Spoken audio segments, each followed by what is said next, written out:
कोई भी औरत कितनी देर में पानी छोड़ती है और फारिग हो जाती है? अमूमन जब भी कोई जोड़ा यानी मर्द और औरत हम बिस्तरी करते हैं तो वो एक दूसरे के खुफिया हिस्सों को पकड़ते हैं। वो एक दूसरे से मजा लेते हैं जिससे इन दोनों के बदन गर्म हो जाते हैं और हम बिस्तरी से पहले एक दूसरे को पकड़कर फुल गर्म करते हैं।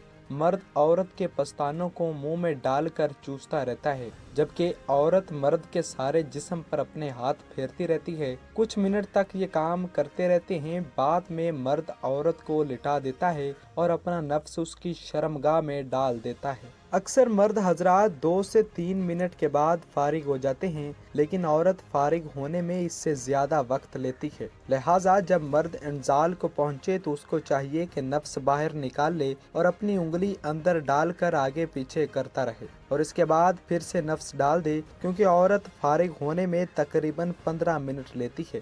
लिहाजा मर्द को चाहिए कि बार बार करता रहे। ठीक 15 मिनट के बाद औरत पानी छोड़ देगी और फारिग हो जाएगी। मेहरबानी फरमा कर वीडियो को लाइक कर दें और चैनल सब्सक्राइब कर दें।